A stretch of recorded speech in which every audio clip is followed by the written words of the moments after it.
we want is a real shot. Not, okay, I'm a celebrity, so that means my line has to cost $10 a t-shirt. No, I understand about quality. I understand about fabrics. I spent 10,000 hours at this. I dedicated my life to this. Then a lot of people say, okay, well, you know, oh, you have to do music.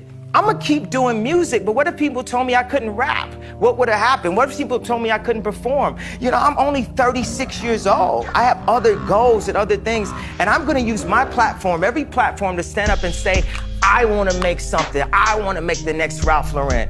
And that was the point of the Zayn interview, that say people don't stand up and protect their dreams. People are too scared of getting, you know, spoofed in a way. And the irony of it is so many people that are creatives, think about a creative person in school. When you picture them, you probably picture them all the way in the back of the class, sketching or maybe getting beat up. And I'm the one creative, and this is the reason why I went on stage. This is the reason why I did this, because creatives have got beat up my entire life. And there's moments where I stood up to drug dealers in Chicago and said, you can't have my publishing, come and kill me. Do whatever you're gonna do, but you're not going to bully me. You're not going to stop me, because my mother made me believe in myself. No matter how many people tell me, stop believing in yourself. Stop saying what you can do. Stop affirming what you're gonna do and then completing that in real life. That's the improper way to do it. I refuse to follow those rules that society has set up in the way that they control people with low self-esteem, with improper information, with branding, with marketing. I refuse to follow those rules.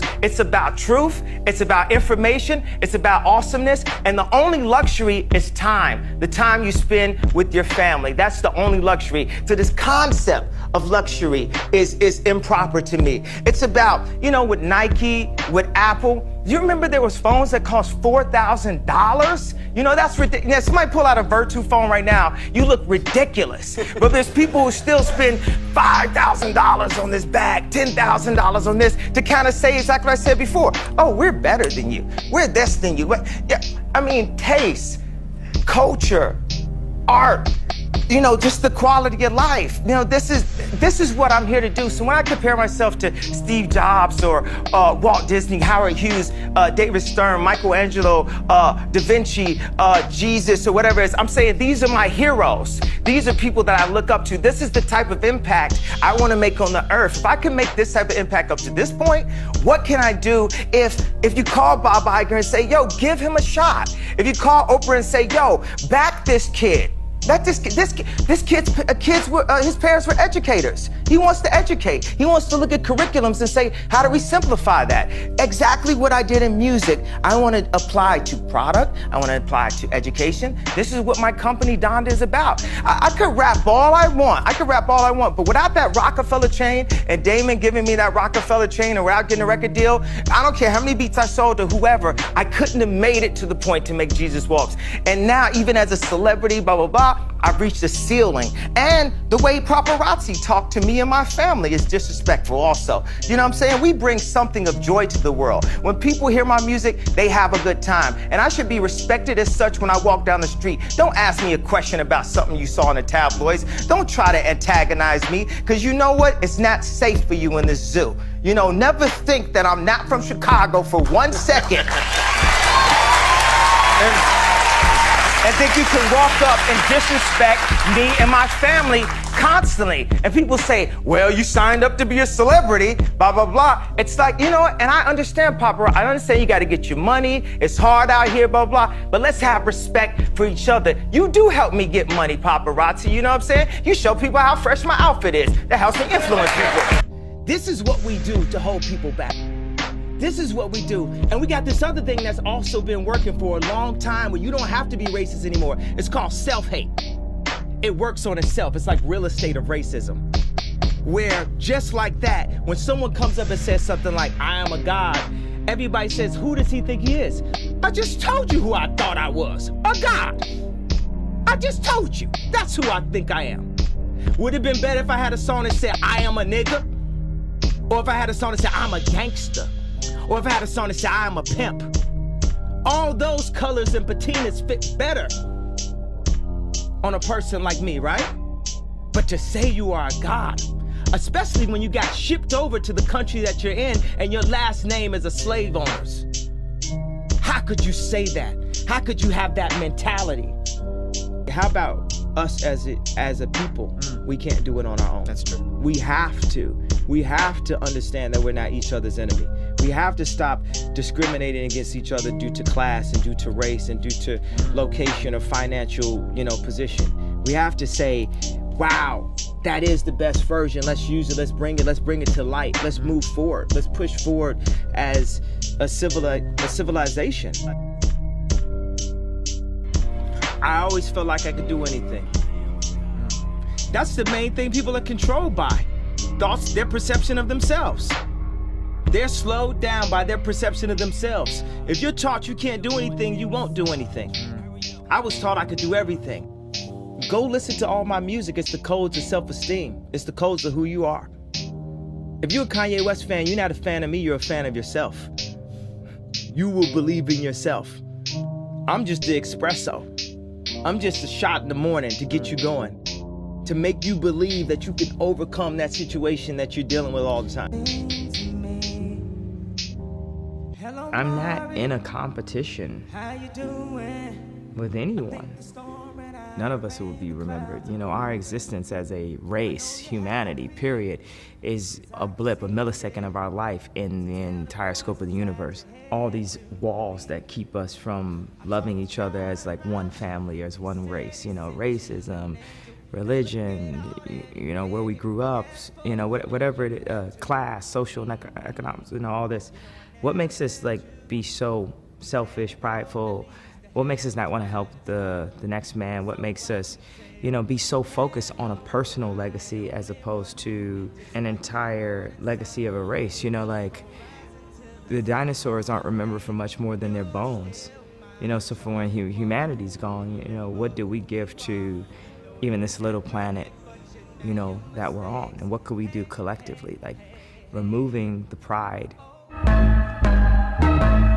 I'm a Christian, so we say this thing, we say give up and let God, give and let God. A lot of times people give with an agenda of getting a specific thing back from that specific person. You can't control anyone. You can't say, hey, I gave you these things, you owe me this back. You have to give and know that your blessings will be tenfold, period. And your blessings might not come directly from the person that you gave to. That's this form of control that we use as human beings, try to control each other in some way. And, our focus needs to be less about what our legacy is going to be or how we're going to control each other, but more how we can give to each other. I feel that if I had more resources, I could help more people.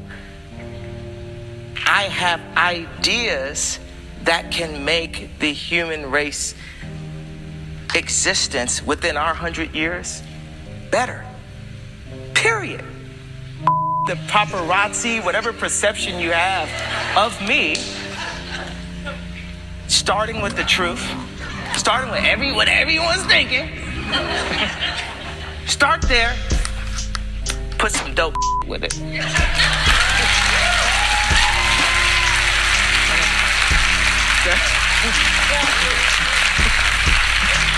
Okay, I'm with you. Gay is in the building. Throw your money hands in the air right now. Put your hands in the air right now. Yes? Okay. All right, I'm with you on the truth part.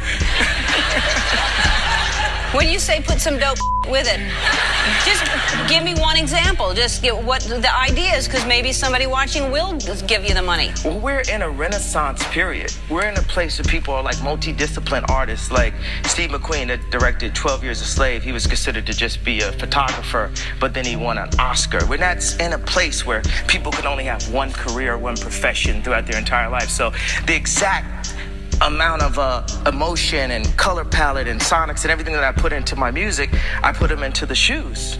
And they worked.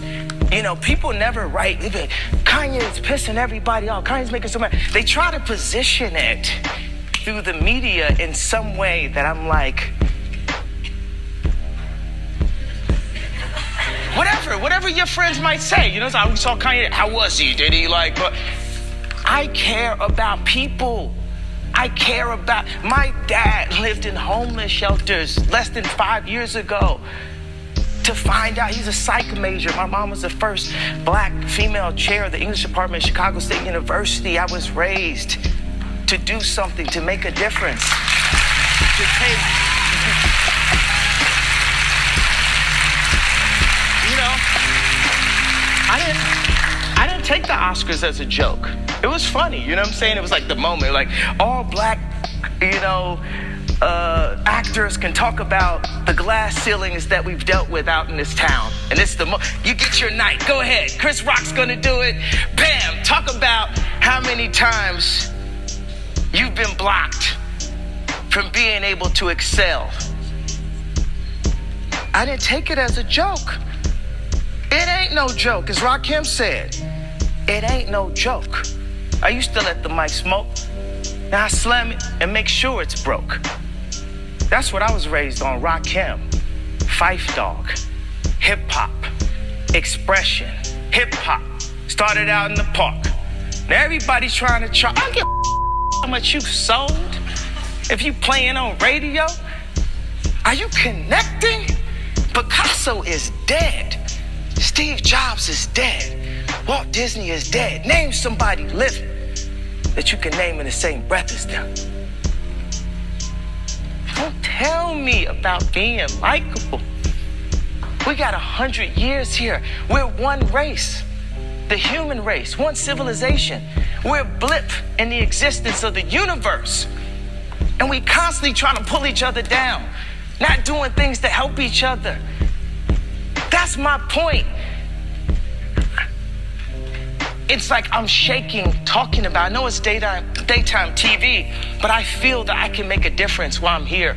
I feel that I can make things better through my skill set. My skills, I'm an artist. 5 years old, art school, PhD, Art Institute of Chicago. I am an artist. I have a condition called synesthesia where I see sounds. I see them. Everything that I sonically make is a painting. I see it. I see the importance. I see the importance and the value of everyone being able to experience a more beautiful life. When I make clothes, it's funny because I'll sit there with Obama and Leo's talking about the environment, and then I'm talking about clothes, and everyone looks at me like that's not an important issue or something. But I remember going to school like in 5th grade and wanting to have a cool outfit. I called the head of Payless. I'm like, I want to work with you. I want to take all this information that I learned from sitting at all these fashion shows and knocking at all these doors and buying all this expensive clothes, and I want to take away bullying. You know, I want to...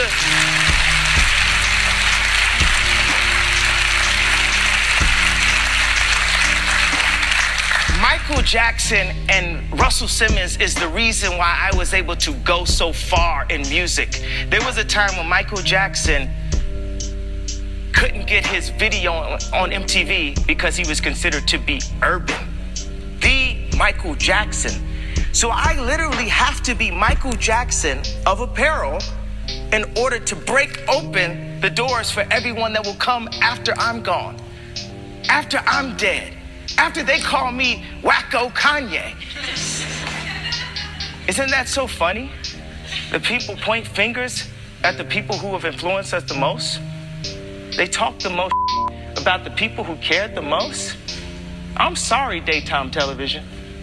I'm sorry for the realness.